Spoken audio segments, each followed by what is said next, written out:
Hi,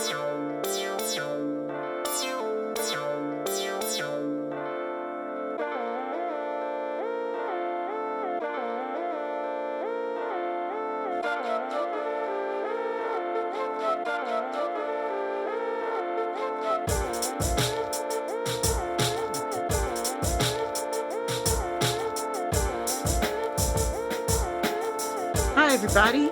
Welcome to the SyFy Sistas show. This is Tamia, your SyFy sister, who's hosting today. I'm here with my sister, Sabrina Wood. Hey, everybody.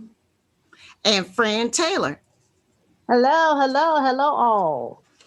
We are so excited to be here today again because we are talking Picard yet one more time. In this installment of Picard, we're talking the mid-season, season 1, episode 7, Nepenthe, which was an awesome episode. There is a lot to talk about here. So just really quickly, general 1 or 2 words. What'd you think of this episode? Sabrina? Well, of course, because it is coming in as number 7, I like the fact that they gave us a little break in the action because, you know, the last 3 episodes were just boom, boom, boom, boom, boom. Absolute Candor, Stardust City Rag, and then we went into the Impossible Box, and I was like, oh my God, oh my God, oh my God. So I like the fact that we got to Nepenthe and we got to like kind of decompress for a second. That was Sabrina's attempt at 1 or 2 words. That was great. I love that too. I love the break in the action. Fran, 1 or 2 words about Nepenthe?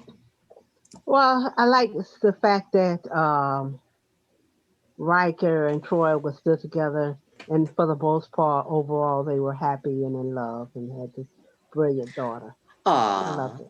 Oh, so I love the fact that you brought in the daughter. A little bit of trivia. Kestra is the daughter's name. And do you guys know who she was named after? No. Yeah. You said no. She was named after Sabrina. The daughter in Next Gen. Sabrina said no. Fran said yes. But then I remember. Yes, her sister. Mm-hmm. Yeah, Troy's sister. Kestra from the one that fell in the pool. From TNG, season 7, episode 7, Dark Page. Mm-hmm. Okay. Yeah. When Roxana was going through some issues and trying to suppress these painful memories. Tell you, boy, can't suppress. It always bubbles up to the surface. It does. Sabrina, I know you'll like, did you do some research on the word, on Nepenthe and the word? But of course, because you're our research maven. Yes. So Nepenthe this is a pretty good one because it does again come from Greek mythology. And it was the name of a magical elixir that would take away sorrow. And so it was given to Helen of Troy in the Odyssey. So I think it's very, very fitting that Troy is on a planet named Nepenthe, where she is gone to, relieve her sorrow of losing her son, Tad. So that's the background of the word Nepenthe. Very nicely done. Thank you. You're welcome. School is in session, y'all. Buckle up. Gotta read the Odyssey, y'all. You gotta read the Odyssey if you're gonna watch Star Trek. Classics are coming back to you. That's true. Like, it's all this stuff in school that you're like, when are we ever gonna need this? Well, folks. Just to get into the layers of Star Trek. That's all. I got my Shakespeare book over there. Yeah, I do say, let's not forget Shakespeare, too. Yeah, I have my Shakespeare right over here because I'm like, what act, Mr. Spock?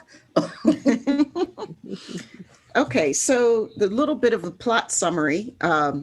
Picard and Soji transport to the planet Nepenthe, home to some old friends.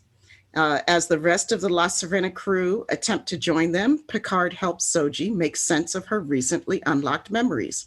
Meanwhile, Hugh and Elnor are left on the Borg cube and must face an angered Narissa. So that's a brief summary, direct from IMDb, uh, paraphrased only slightly. This episode was written by Samantha Humphrey and Michael Chabon, and I know I'm gonna mess up his name. Was Oh my God. directed by Douglas Aaron Arniakowski. Koski? Yeah. Somebody out there, please correct me We're and sorry. let me know the correct spelling. And I apologize right now. I thought it was beautiful direction. There were some gorgeous shots in this episode, starting from the very beginning, they just drop you right into the action, right where the previous episode left off, Douglas has done some of my favorite other episodes too, because he also directed Bright Star, which I thought was another beautiful one. And he did Sound of Thunder, and he did my favorite, Through the Valley of Shadows, baby, when they went back to Borat. So those are all his. Is he the flare guy? Huh? Is he one of the flare people? The camera flares, the light flares. He does those too, doesn't he? I saw some light flare in this one, but not like a huge amount of it. No, I didn't. Okay. No. I know what you talk about, the light flares, but God, it was a beautiful, 3-moon planet. I mean, it was just gorgeous. I thought it was beautiful. The renderings of the planet itself, and the moonscape and everything. Oh my, yeah. I want to move to Nepenthe, personally. And the little bunny in the beginning. Remember, saw the little bunny. He wound up on pizza, but he was a little bunny that was in the little. I said, "Oh, poor bunny." He ended up on the pizza. That's right. He ended up on the pizza. He did. So, diving right in, then, since we're already warmed to this topic, let's get into the things that we liked about this episode. Me personally, I have 1,000,002 things that I liked. Like, I filled up an entire page of notes of things that I liked, because it was like eye candy for me. I thought almost every shot was beautiful. There was like no wasted shot here. My eye had a gorgeous photograph to look at every time. And the dialogue, there was no wasted dialogue in this episode either. So I mean, I was just, and of course we had a special reunion, which still, I can't tell you how many times I've watched this episode and still brings tears to my eyes, but those are a few of the things that I liked about this episode. Fran, what about you? What are some of your favorite likes? Well, I think I kind of brought it up already. They are still together, and they have this brilliant, funny child, and and Riker still has all that jazz with him. He never lets go of the jazz, and it's just the home. It's just they look like such a happy family, even with the tragedy of their son, passing away. But they go into their better. But I just thought it was just so homecoming-ish. It's like it was a homecoming for the fans and for Picard. So I love that. I agree. I just love that.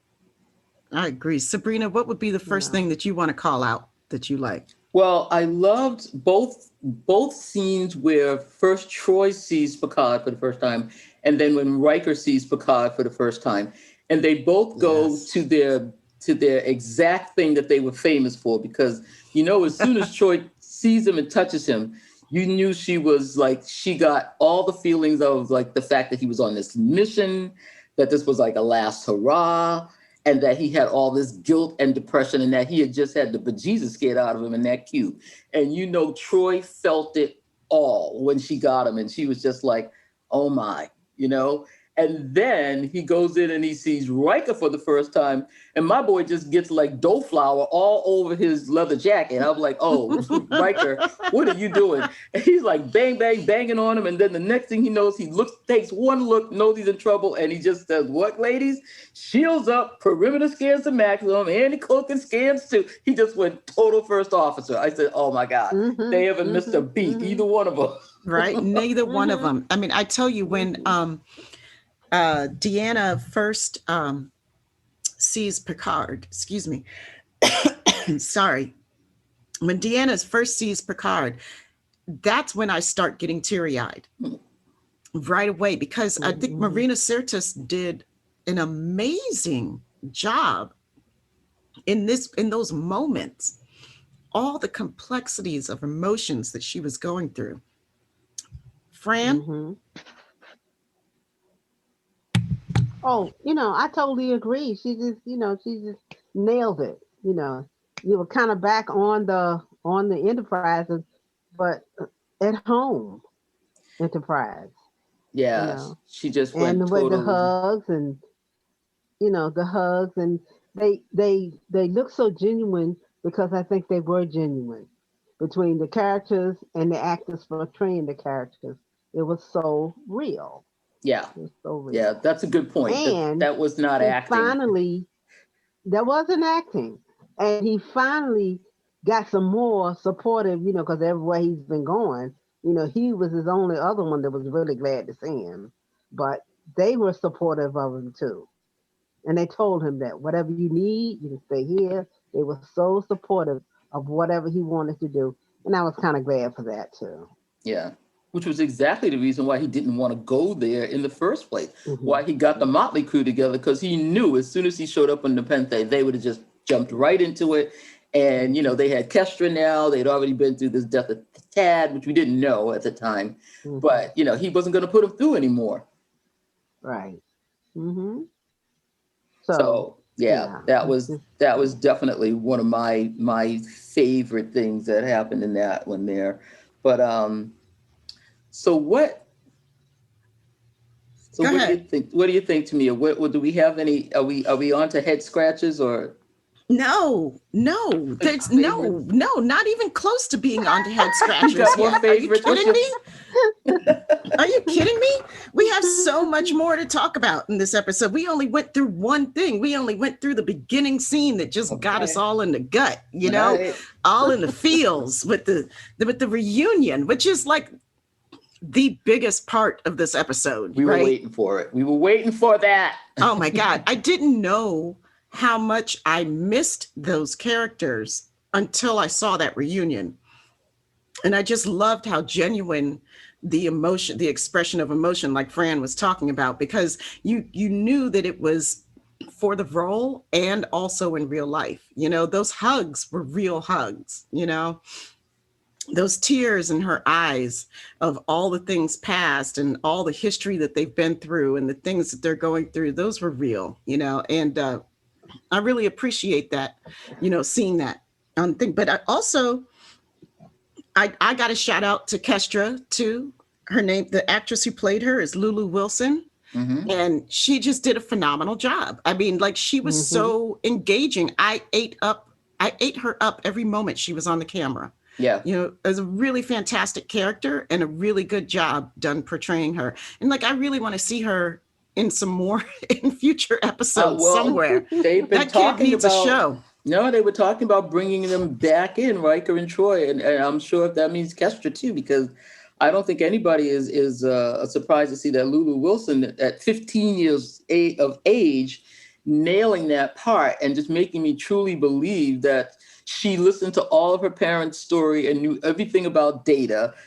She was just so funny talking to Soji, and can you play the violin? And do you like Sherlock Holmes? She was just running it down. I said, boy, you've just been sitting at your parents' feet, haven't you? She sure has. So, I mean, there was so much to love about that time with them. But I love one of the things I love in the show too was Soji's head tilt, the Data head tilt. Yeah, that was cool. And I did love that Kestra bonded with Soji so quickly once she realized that both of them had lost a sibling.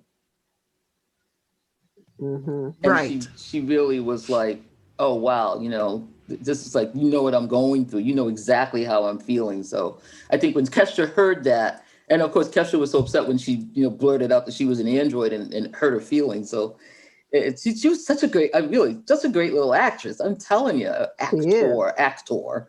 But Mm-hmm. man, she made me feel that because she just was like so upset when she blurted that out. I even went, oh no. Right? She doesn't Exactly. know. She Right? doesn't Like, know. no, it's too soon, too soon. So I have a favorite line too. I have a favorite line of this. Well, I have, I have a couple. you have a couple. Mm-hmm. What's yours? What's one of yours? You go first. Okay. So my favorite line is, comes at the hands of Will Riker, at the voice of Will Riker. Thank you very much, Will. Classic Picard arrogance. Mm-hmm. Yes. Yes. But Love that. like I said to myself, okay, it's arrogance now, but if you were at the helm of if you were in the captain's chair of the biggest, starship of the Federation, it would The be flagship. fact. Yeah. The It would be flagship. fact. Yeah, it wouldn't It be would just be arrogance. fact, right? Yeah, that's why he's just. Oh yeah, I just don't have the ship. Yeah, but the thing is, like, he is none of those things now. He's just a nothing. guy, just a Yeah. guy with the Just past, a guy. expecting everybody to treat him the way that he used to be treated, and things for Mhm. events to unfold the way they used to unfold. And I love what what Riker says in that moment. It's like, you think, that you've got control of the situation, like you're going to push everybody away for their quote unquote safety, Mm-hmm. when it's really Mhm. so that you can keep control of the situation, Mhm. Mhm. and and you think that you got control, like you think it, you think you can handle this, but shorty, you can't handle this. Told about dealing with a teenager, which is a humbling experience. Yeah, that was funny because even Troy had to tell him about it. Well, see, that was my other favorite moment from this episode was when Troy really gets in Picard's grill about how he Mhm. treated Mhm.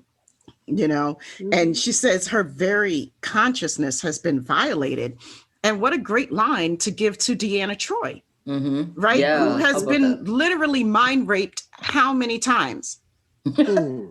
Right.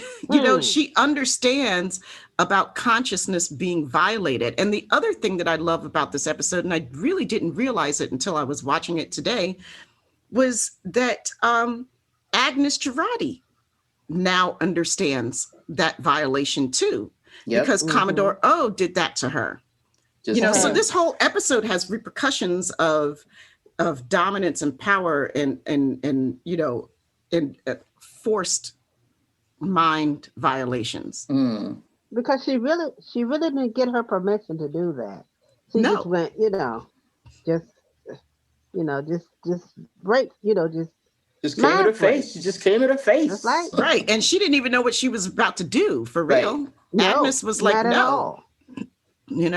So, we So got yeah. we got a lot of, and I love that, like, actually, like, it's a bunch of women who are speaking up against, like, yo, shorty. And so, Marina Sirtis or Deanna Troy saying to Picard, how dare you? You have no idea what this child has been through. How dare you mock What her? she's gone through. Yeah. Right. So that was another favorite moment of mine, in the show. And then I loved, okay, how many times can I say I love something? Who else As has many something that they times. love? My favorite line. I had a couple of favorite lines, and my favorite one was Picard at the dining room table, which I loved when Troy said, "Just pretend our dining room is the briefing room, the briefing table."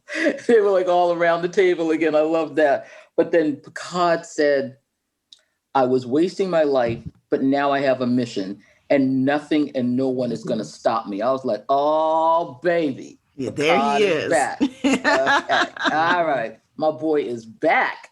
And he was dead up like, okay, we're gonna get plan B, we're gonna run this shit down, we're gonna find some freaking synths and we're gonna see what's going on. But that was great. And then I did like the one line where I already it was Kestra when she was talking to Soji and she said, "You have a home world." Yeah. I just love that. And Soji looked happy for the first time. She was like, "Yeah, I do." But then if you saw Troy's face when she Did you said see like Adana, and Troy just looked like, oh, it Adam? just Yeah, hit her in the heart when she said that. But it was just such a cute moment when she yeah. said, "You have a And Will home." looked at her. Yeah, and when Yeah. Will looked at her, because Will he looked at knew her. that would kind of, yeah. I said, Bad, oh, bad. yeah, Yeah, that was rough. But Kesha was that gonna was give it to her. touching. Kesha's like, here, you got a home world now. We're gonna You go got find this there's your home place. world. Those are my two. I want to see who Captain Randall is. Speaking of, I wonder who, because he has to play a part in this if we see them again. Well, I hope so, because they certainly like painted a picture of this man, They did. And I was like, is he somebody from like, is he an obscure Trek reference that I don't know? Okay, because I don't know why, but every time they kept saying his name, I kept thinking, don't yell. I don't know what the other captain's name was, but remember in Deep Space Nine that Dax had some guy that had the clear skull, and Bashir was like always mad because she kind of was liking this guy with the clear skull, and I was like, was that guy's name Crandall? I don't remember. Yeah, no, that was not his name. I don't remember what it was. I kept thinking every time I hear Captain Crandall, I picture him with a clear skull. When I Over on the other side of Infinity that's Lake, the point there. talking to Kester with his clear head. I'm thinking that it might be that when I heard Captain Crandall, I'm thinking of an old wrinkled up ass Q that decided that he was going to come there and be there because that was part of. But I may be way off here, but I think it might be Q because he's aged up. That would explain why he's aging, why he has aged. You I think don't Captain know. Crandall might be Q? Is that what you I said? sure do. Oh. It might be because you don't know what went on in the continuum after. We're gonna put his crazy ass out I again. think that's as plausible as it be him being the clear-headed guy. So the clear-headed guy. Because he could have, because they put him out once before, and they could put him out again. And say, okay, you're gonna be mortal, and you're gonna age to do so and so and so, and he has all this knowledge. So I don't know. It could be. Yeah, because he sure knew where that planet was. Put people out of the continuum. Mm-hmm. He sure knew where that planet was pretty quickly. He did, didn't he? I'm going to get back to that because I'm going to put that back on the head scratcher. So I'm going to come back to that. Okay. But, yeah. All right. All right. So, Fran, do you have your favorite quotes? I don't have any favorite quotes. I really don't. We took them all. I don't know.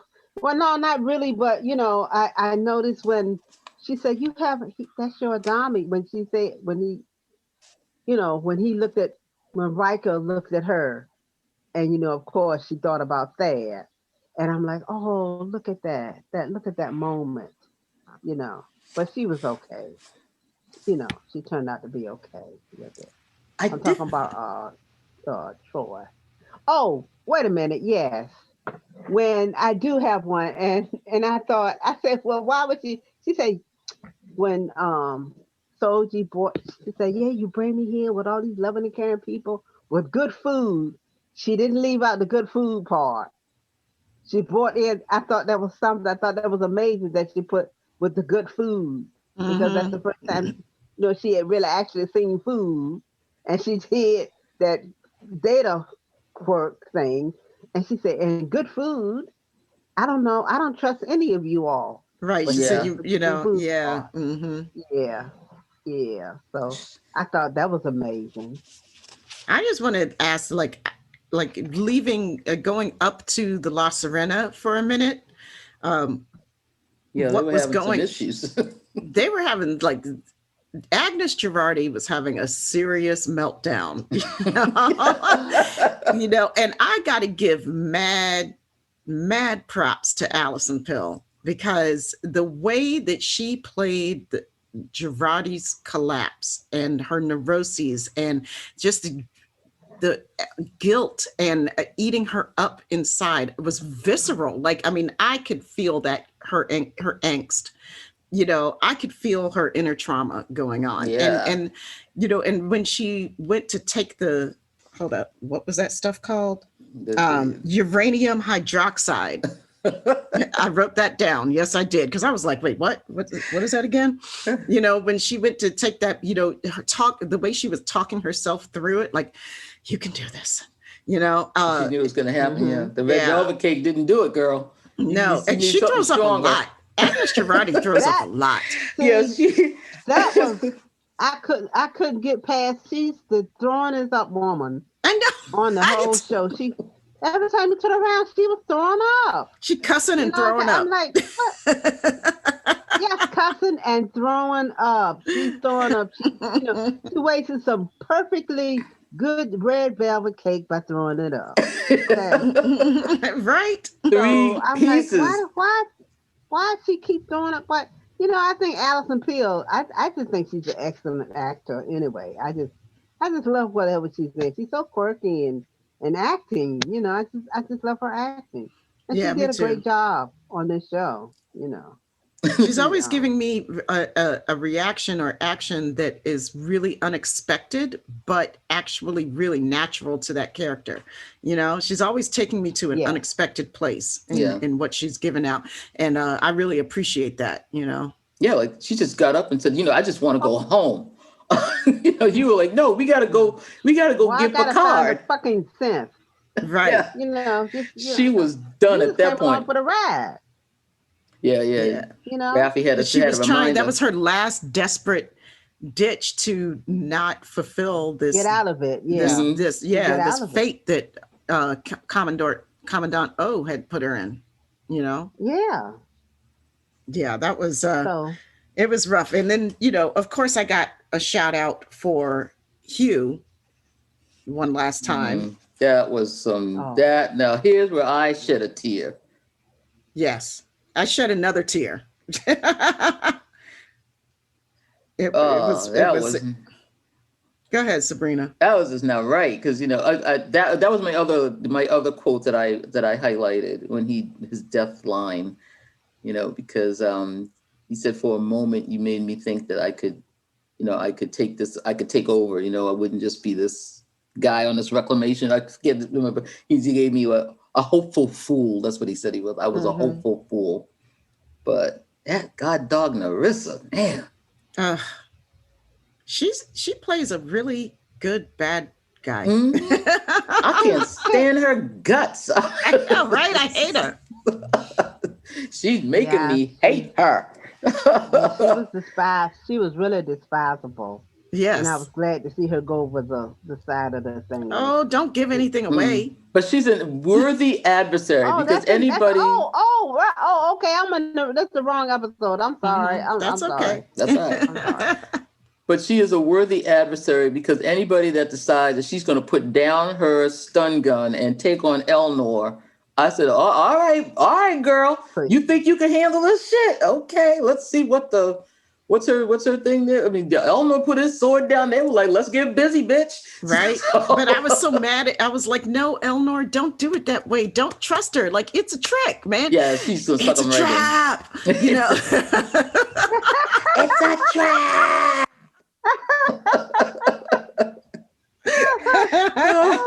And this was like Romulan on Romulan, so he should have known something was going on. Absolute candor. Can you remember that, please? Right, but see, that's where that's where being raised so honestly is a detriment. He does not understand guile. Right, and he does not. And I love that we have that to look forward to him learning these other things about the world. Right? I didn't even think of that. You're right, Tamia. He didn't even get it that she was just like, oh yeah, come on, put your sword down because I know you're going to kill me with that shit.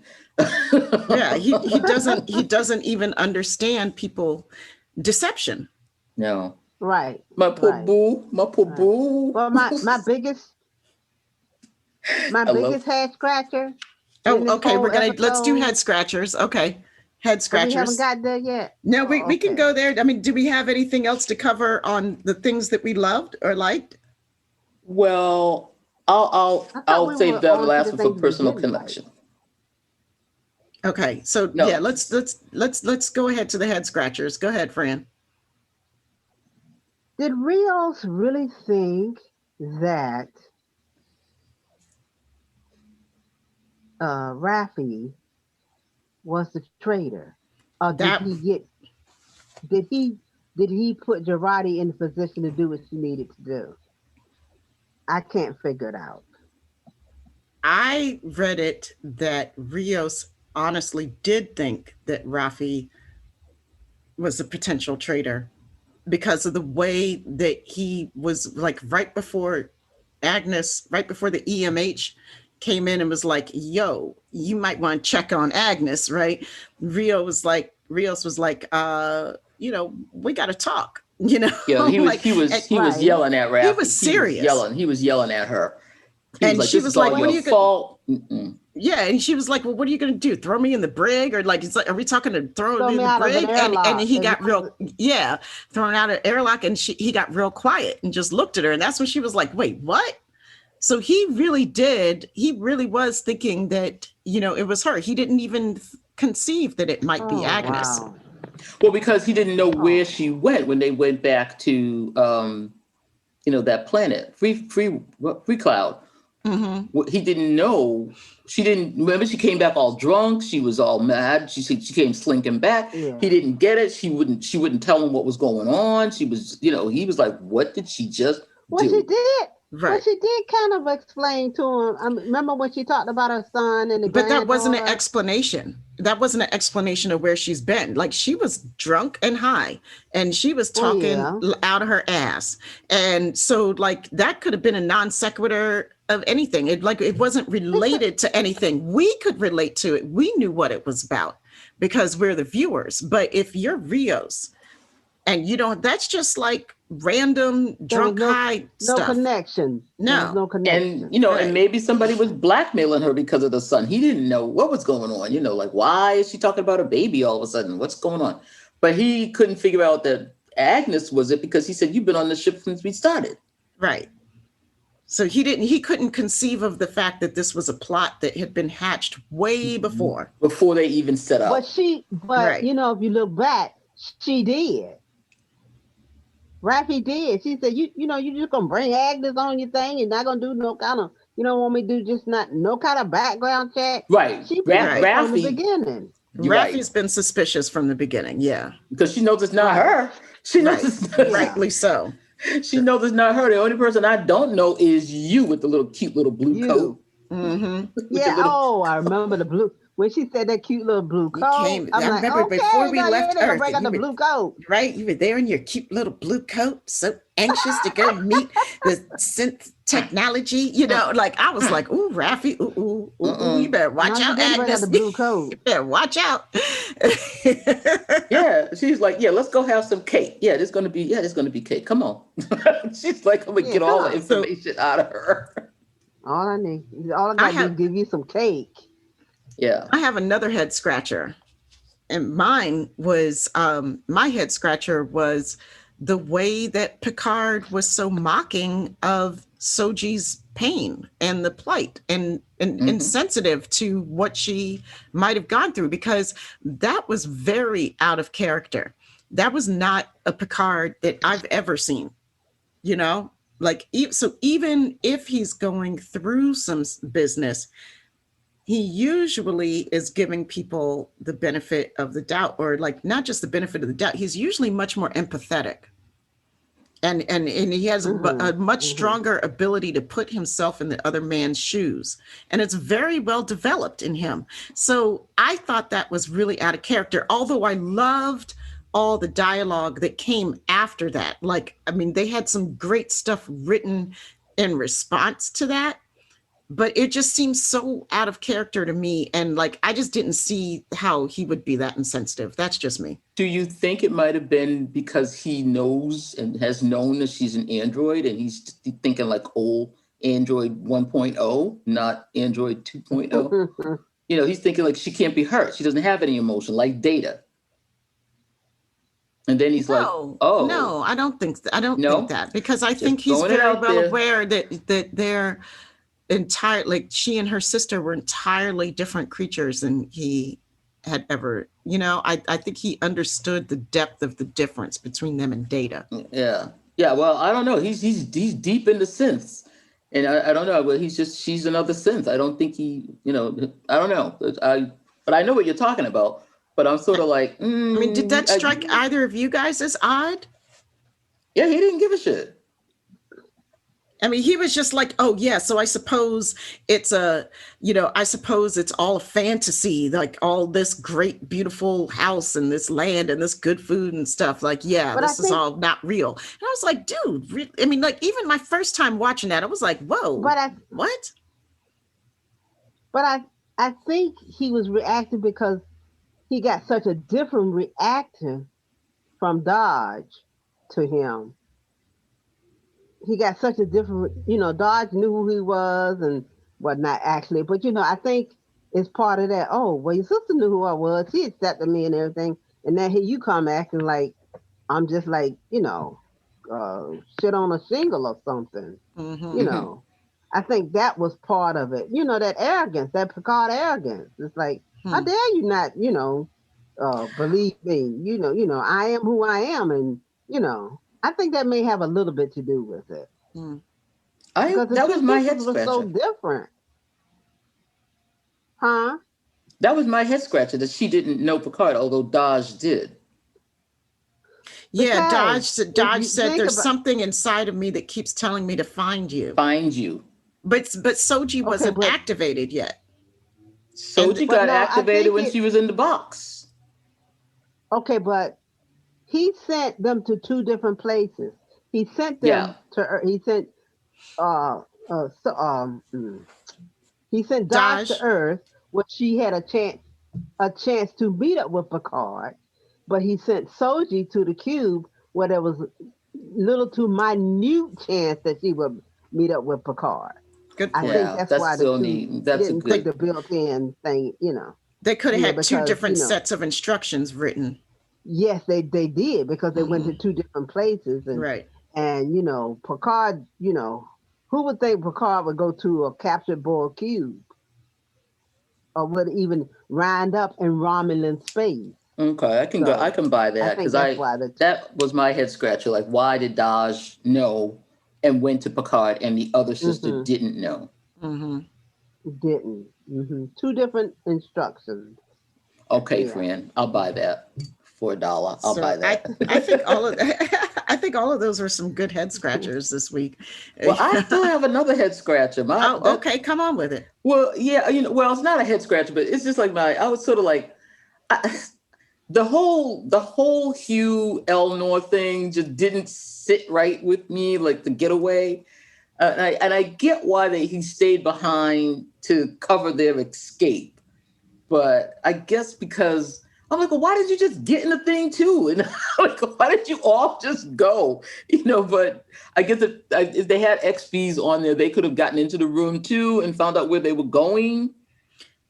It seems strange to me if you got a spatial, transporter, like why wouldn't everybody jump in there and just seal the room? Them just get in there and go? And seal the room. I mean, seal the room or destroy the room or whatever. But okay. Well, how many XBs do you think they could have gotten out of there in time? The whole cube was full of XBs. Right. So somebody That's a lot of XBs, and there's one portal. I'm just saying, like somebody would have known where the room was. I don't think he wanted to leave his XBs. To leave the XBs behind to fend for themselves. Right. I think he was still being protective of them. And Elnor had already, Picard had dissolved Elnor's contract, service to him. So Elnor was free to choose his next hopeless cause. Yeah, okay, that's true. All right, and he saw that and it was truly a pretty hopeless cause. Yeah, you gonna go? Yeah, pretty much. And the XBs are not they're in, hospital rehab, basically. None of them are particularly healthy. Yeah, they need the Romulans need to step up their surgery technique. They don't have their wits about them. They certainly don't have their physical means to cope with it. Like they were sitting ducks. Yeah. Yeah. They were captured. It was a captured Borg cube. And they were captured. You know what I'm interested to see in the future is what the Romulans end up doing with all this Borg tech that they're reclaiming and taking out. Like because they're up to something. Well, the cube, they don't have the cube anymore. It's not So they about don't have the tech. it's They not don't have even the about. tech anymore. Yes, they do. Tech was all still on the cube. No, they had a lot of stuff that they had Already taken taken out out. of the XBs and that they had already Yeah, but it taken was out of the cube. So they have that okay. stuff elsewhere. I It's didn't. gone. I All the didn't. enhancements, they were taking them I thought out. it was still on the cube. They were No, selling Okay, it. They were I selling thought that it was. stuff. you can't. No, that wasn't the. You can't think that like like one research place has like all of it. Like I would like if I were the Romulans, I would have sent a lot of that stuff that I collected off someplace else to my super secret government I know, laboratory. but we didn't see that. No, you just don't see All it, we but saw you was have the to stuff on the infer that. cube. You have to infer that. But with Star Trek, you cannot infer stuff. Yes, of course you That's can. You can, of most of course, the time. infer that a government is making use of the technology that they're harvesting under some type of peace agreement. They're absolutely making use of it some Because kind of way. everybody has always wanted Borg technology. They were always after Seven. They were always, they were like, everybody was always trying to get the nanobots or the whatever ever and the cortical thing. And, they were all trying to get her stuff. And I mean, this is what Okay, all major governments do. Okay, but in my mind, I'm thinking that most of it was still because they had captured it. It wasn't going. Well, they didn't think it was going anywhere. It was still there. And in my mind, most of it is still on because I think they still had a special place right there on the cube in my mind that they kept all this stuff. I'm thinking most of it was still on the well, we'll see. We'll see. The Tal Shiar? Yeah, like, come on now. Garrett and the Tal Shiar? Well, that's what I'm. But that's what I think. I mean, like, Section 31. if you're a government entity, especially a secretive government entity, you're not going to keep all your eggs in one basket. Period. Okay, You're just not going to do that. Section 31 and the Tal Shiar have that stuff someplace. We're going to see it somewhere, but it may Right. not be So, in Picard, I know. Yeah, I know that they've got, and I'm interested to see what type of like plot line is going to develop around this stolen Borg but tech. was selling that stuff to who? On the black market. Exactly. Okay. It's out there. Okay, it doesn't. But yes, out there, but it doesn't mean that just the Romulans were buying it. No, the Romulans. Everybody was trying to get the tech, as you all said. I didn't say it was just the Romulans. But no, everybody's after that.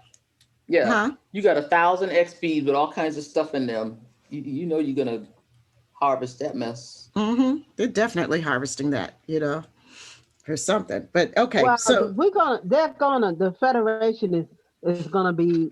They're gonna go right back to being really bad enemies with the Romulans. They didn't trust them anyway. Yeah, they didn't trust them anyway. So they're gonna go back to the Romulans are our enemy. Yeah. So before we run out of time completely, let's move on to personal connections. Now, did any part of the storylines or a particular character or anything resonate with you guys personally? Say Sabrina. Yeah, what I really loved about the whole episode is that this was one where everyone comes clean about something. Picard had finally admits he's over his head. Soji tells her whole story. Agnes upchucks the tracker. We see Rios react like he really is this girl means something to me. He came running down them stairs. No, he didn't come running down. He slid down that mess to go see what happened to Agnes. Mm-hmm. And Elnor is like, he's over his head and he's calling for help. Raffi's the only one who doesn't have some major realization, and she had hers last week. So I love that whole thing that everybody was like, "Whoa, my God!" Let me just. Oh Lord, this stuff is all messed up. That's what I loved. You love the coming clean. Coming clean. Yeah. Fran, what about you? Did you have any personal resonance? I'm just gonna go this way. Riker and Troy had all these different lovers on the Enterprise. But they came back together, and look what I'm just coming full circle. They came back together, and I got that personal connection. Because when it first started out on TNG, they were exes, and then they kind of got together.